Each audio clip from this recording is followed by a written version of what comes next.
So you come home from your day of sourcing at garage sales, thrift stores, auctions, and you're excited because you got a lot of great things. And you sort of pack up, you go home, and you arrive, and you look at your great finds, and you sort of share them with your family and friends. But you take your items and you go to the sourcing room, your inventory stock, the place where it all dwells, and you sort of see the clutter that you forgot you left behind. And it's a lot of different items and not really organized. Sometimes it is, but it's a lot of things, and you just feel this guilt or this shame because they're not even listed. And you just brought in 50 more items into the fray. Welcome to the life of many resellers. You're not alone. A lot of people do this. And a lot of people have a large, what I like to call, backlog of items that they have not listed and they have not taken a photo of. What sellers often do is they get behind because they know if they're not out there sourcing, they're not out there making money. You make money when you source. So what ends up happening is this. With the limited time that they have left in the day after sourcing, they try to take the top 10% of the items that they know are valuable and take photos and list their items. This works to some extent, but what you end up having is a large backlog and also a ton of dollars invested into items that aren't even listed, that can't even be sold. What this leads to is, lower profit revenue coming back. Also, slower turnover rate, etc. Inventory, high inventory. Some people may end up just having a garage sale, trying to blow the stuff out, and it just creates a lot of problems. So what do a lot of resellers do? A lot of resellers get the bright idea, imagine a light bulb over someone's head. Okay, they get the bright idea that, I'll just go on Craigslist, I'll just hire a lister for eBay, and if you're really savvy, for Amazon FBA, and I'll just have them take photos and list, or I'll just hire a photographer, or maybe I'll be the photographer and hire a lister. So they go with this plan, they shell out $500 to $700 a month, and they have this extra helping hand coming in who's quite helpful sometimes. And they will take the photos, or they will list, or they will do some combination of both. So for these sellers, they're now spending about $700 to have their items listed, but they count it as just the cost of doing business, and it frees up their time. But what generally ends up happening is this. Depending on the season and depending on your profit levels, your profits can change, and by hiring extra help, you sort of transform yourself from just a reseller, entrepreneur kind of person to a boss, to someone who is hiring someone else, and a lot of other legalities that play into that. And so, people always expect to be paid. You can't tell your photographer that you've had a slow eBay month. They expect to be paid because that's their job and this is your business. So considering this,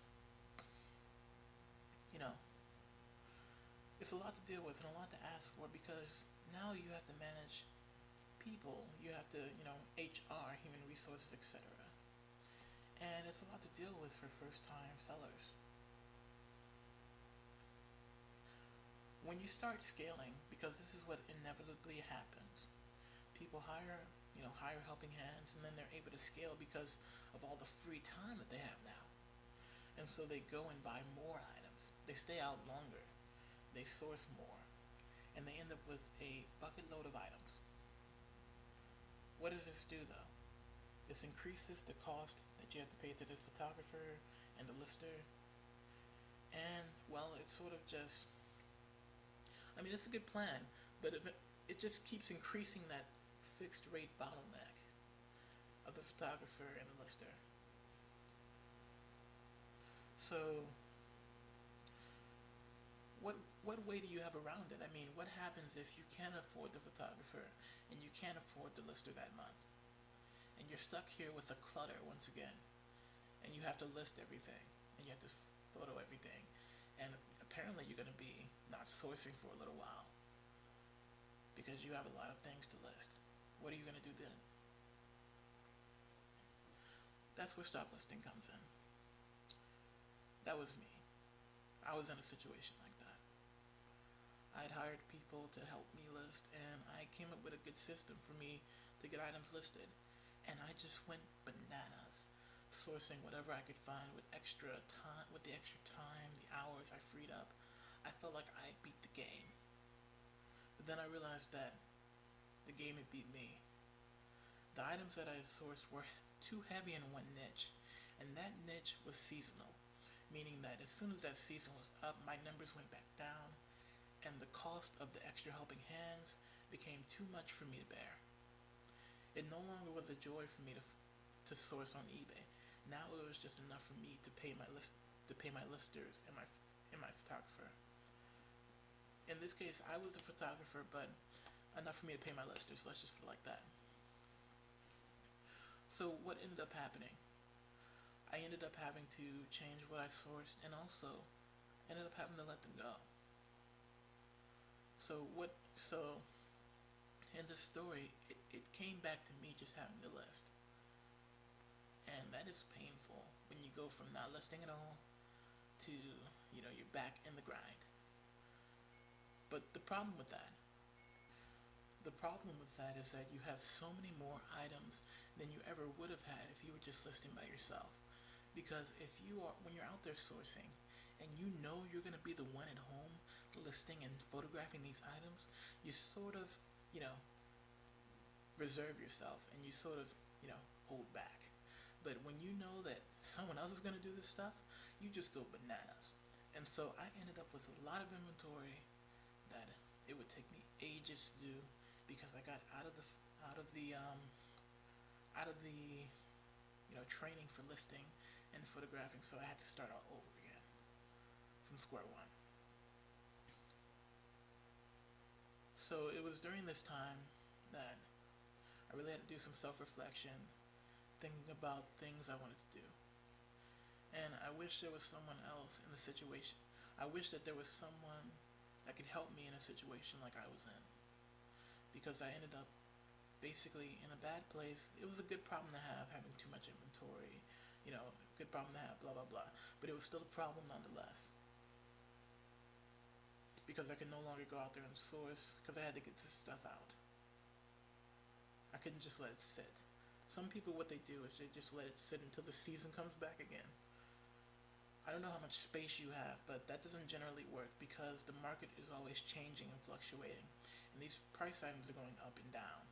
And generally, if you have newer items, they're going down, unless you have something vintage where it just keeps increasing with age. But my items were not fine wine. So two things happened. So what I did was, I still remained cordial with, my listers and, things like that. And they were pretty good people. I really enjoyed their company. But what I did was this. I decided that, I'll still keep the eBay store. I'll still keep doing this stuff. I'll still do Amazon. But I'll be the person who helps others. I'll be the person who helps other people who were like me in my situation. And that's when I made StopListing. Now, when I first started off, it was just a service that I was having for my own business, where listers were helping me. I was just trying to help other people in that situation at a lower cost. So instead of them, sort of like sharing the burden. And that really didn't work, because although it was helpful to some people, it really wasn't what they needed. Meaning it was sort of unwieldy. There were certain things certain quirks and things like that people have that it was the system that I had in place which wasn't set up for. It was set up for my business. So what I ended up doing was I went back to the drawing board, and I came up with an app, developed an app where people could just take photos from their smartphone. I was always taking photos from my smartphone anyway, and then sending it out to the listers. Instead, they take photos from the StopListing app. It goes to our server, me and my team work on it, and what we're able to do is send it out quickly, just as soon as you take photos. And I wish I had it. And that's the crazy thing, it's like, great innovation comes from pain. Necessity is the mother of invention, as they say. And so it's something that I just direly wish that I had. And it really probably would have saved me in that time where my items were no longer as valuable seasonally as they were in season. And so that's what stop listing is for. It's something that cuts down the time that you have to spend, whether you're the one taking photos or you're just someone who doesn't want to take photos, who doesn't want to list, and you have someone helping you taking photos. Stop listing helps you with that. And it helps you get back to doing what really matters, which is improving your business, maybe doing some organization so you won't have such a large clutter, sort of, fine-tuning the weaknesses in your business. And stop listing helps you with one of the most major bottlenecks, which is scaling your business. And the scaling of your business is hindered because of listing. Sure, you can go out there and source 1,000 items, but can you list 1,000 items? Stop listing helps you with that. So we grow with your business. And you know what? We're not trying to go out there and make a killing. We're not trying to go out there and make tons of money off people. It's just a service that we can help with, something that we can, deliver, give value to people, and really help them become the business owners that they want to be, or help grow their e-commerce store to the level that they want it to be at. That's what we're for. Thanks for listening to this little podcast today. I really appreciate it. If you have any questions, comments, or you want to message me, you can email me at info@stoplisting.com, or you can just leave a comment below in the comment section. The app is already available, Stop Listing. You can get it at stoplisting.com/Android app. It's currently out for Android, and the iOS version will be coming soon for all the people who like Apple. Alright, thanks.